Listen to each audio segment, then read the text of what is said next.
Assalamualaikum, saya Afiq Malik. Hari ini saya akan berkongsi satu cerita daripada Netflix yang bertajuk Mesayah. Cerita ini boleh dikatakan sebagai cerita yang penuh dengan kontroversi dan propaganda. Ramailah orang dekat Facebook, terutamanya umat Islam, dan ada juga gembalaan seperti Kristian mengkritik hebat cerita ini.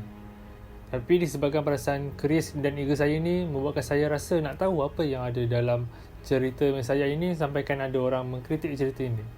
Jadi sebelum tu sedikit sinopsis tentang cerita Mesayah ini. Cerita ini mengisahkan tentang Dajjal. Kenapa Dajjal? Sebab nama dia adalah Mesayah. Seperti yang kita tahu, Mesayah dalam bahasa Arab adalah Al-Masih. Al-Masih ini adalah gelaran kepada Nabi Isa AS.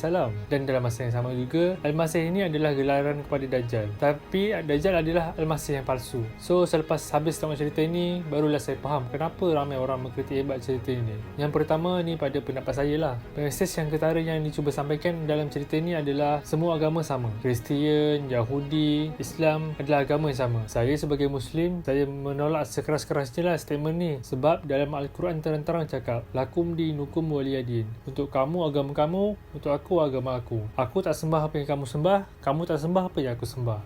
Yang kedua, Mesayah dalam cerita ini cuba menyesatkan umat manusia.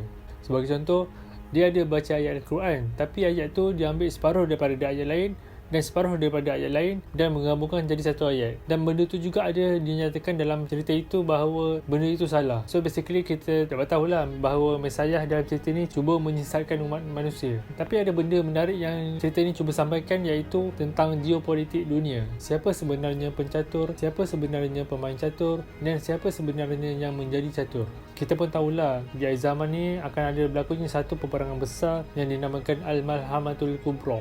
Dalam cerita ini dia bagi tahu sebelum berlakunya peperangan besar tu akan ada dahulunya peperangan ideologi, dan disebabkan itulah yang akan membawa kepada peperangan yang besar, iaitu Al-Malhamatul Kubra.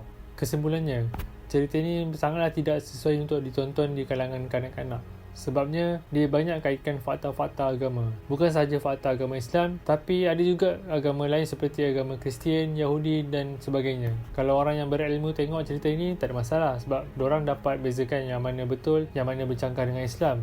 Tapi kalau budak-budak yang tengok, diorang kan kurang ilmu tentang akidah ni kan. Sebab cerita ini banyak kaitkan dengan fakta-fakta agama. So basically tak disarankanlah cerita ini untuk ditonton oleh kanak-kanak. Okey, itu sahaja daripada saya. Sekian, Assalamualaikum.